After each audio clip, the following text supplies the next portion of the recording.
The Blenders of the world, welcome to the Explorer headquarters.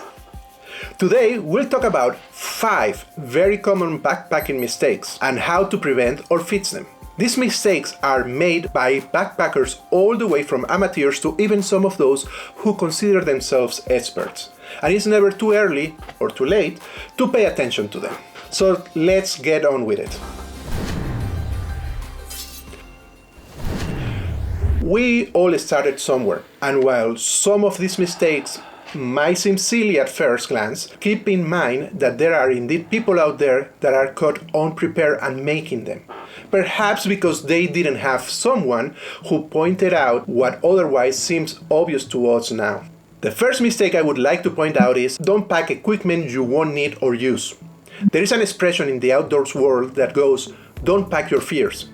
This expression relates to the uneasiness that we all experience concerning all the what-ifs of being exposed to all sorts of variables.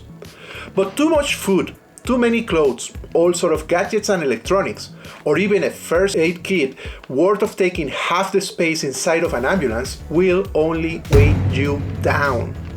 Instead, consider what you will really need from a minimalistic approach and get to know your equipment. Test, and make sure to test everything, be it clothing, tent, or a sleeping bag. Don't trust the rating, learn to use it and test it. Also, as you grow in experience, stay open to adapt or improve your gear. Because something works, it doesn't mean that there isn't a newer, better, or lighter way. The second mistake I would like to cover is not properly packing your pack. Yes, there is a correct way of doing so. While all backpacks and loads are different, packing your pack will require some thought, and only you can determine the order and location within the pack in which you will put your gear. A common advice is to put things in the reverse order that you will need them. This way, putting the ones you will need before anything else last in the pack. But there's more to it than just that. You also must consider the weight of things, putting the heavier stuff first, so it's closer to the bottom of the pack. Yeah, of course, not everything can be first, so it will be up to you to find the balance in the order that best works for you. Stuff that you might need easy access to, like snacks, water, and rain gear, is better to put in an outside or smaller pocket of the pack. There are plenty of videos on the internet on how to properly load a pack, and I'm sure even I will sing and add to the mass of these videos to give it my own twist. But in the meantime, I hope these points I shared give you food for thought and a general idea of what you should do. On to the third mistake. Take care of your gear. No, not the obvious care you will need to make it through your backpacking trek. Instead, I particularly refer to storage at home in between trips. I personally have only 2 closed bins and an open crate. One of the bins holds my seldomly used gear, and the other the family's gear. Yes, not all my outdoor experiences are solo ones. The rest of my gear, meaning the one that I use the most, is in a crate here in the Explorer's headquarters. Making sure that things like backwashing your water filters, if any, or your tent, sleeping gear, and bladders are completely dry before storing them can go a long way to prevent mold and expensive equipment damage and replacement.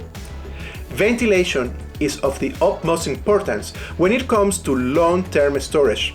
In my case, I have chosen to keep my bins closed and without holes for ventilation, since there are creepy crawlers in my storage area. In my early days, I once decided to throw out a whole tent that was infested with spider eggs and of course webs. Let's say I have learned my lesson the expensive way, and I hope I can save you some trouble of your own by sharing my experiences. But anyway, while I have no ventilation, I use another method to prevent damage. Do you know those silica packets that you get with certain foods, shoes, and clothing? Don't throw them out and start collecting them. I have a very sophisticated tracking system of those packets that requires a foot scale, like this one you see right here. Remember it because it will become your best friend when packing, and a Sharpie. Basically, silica packets are filled with silica beads, a synthetic product created to absorb moisture from the air particles. The way it works, it absorbs up to 40% of extra weight, at which point it stops working. They never expire though, and this process can take anywhere from 6 months to a couple of years, depending on the conditions, of course. But don't fret, when this happens, it is as easy as replacing them with a different one, or reactivating the beads, which is lingo for drying them back up, and only takes a couple of minutes in the microwave anyway. So all I do is write down the date and weight on the packet and check it every time I need to go into the bin, or every other time if it happens too frequently. Fourth mistake is clothing layers, depending on the weather.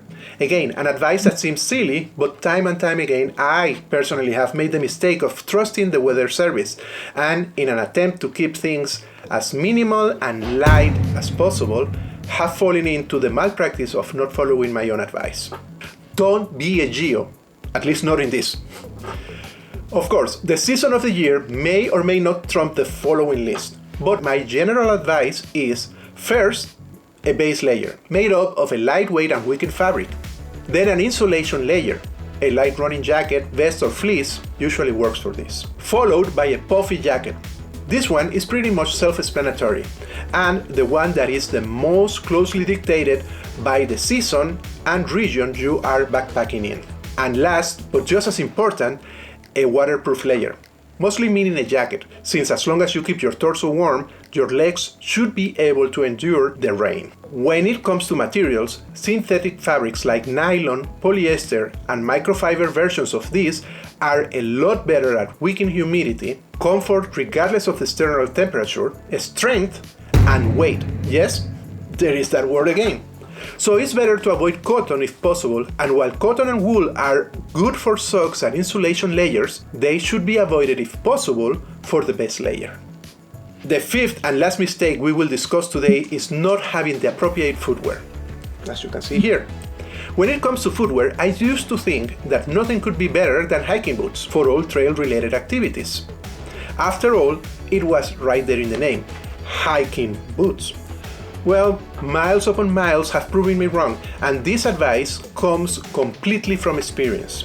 Do not, I repeat, do not use boots on extended hikes or backpacking if possible, and unless the shape the terrain is in really requires them. They are not only hotter, but while most of them have reinforcements to protect ankles and toes, by doing so are also heavier. I hope you are starting to catch my drift regarding weight throughout the video. That very same extra protection in the ankle restricts movement of the foot required to navigate some of the most difficult terrain. Add to that it takes an eternity for them to dry when they get wet. Instead, use trail runners, which are totally the opposite of everything I just described. Lighter, allow free movement of the foot, a lot better ventilation, and dry overnight in most instances if put inside your sleeping bag with you, along with any other wet items. There are other mistakes, like not using the right backpack for you, but I will cover them in a different video. Experience and research have taught me how to avoid or fix things. Mistakes that perhaps only I made. But in the hopes that my positive message reaches someone who could make one or more of them, I'll continue doing other videos in this subject. That's all for now. If you like the tone of my videos, here are my recommendations on what to watch next. I hope you enjoyed this video and won't mind hitting the like button, or better yet, become a Deeplander and join the community by subscribing to the channel. Thanks for watching all the way to the end. See you out there, and remember, stay outside, stay safe, and leave no trace.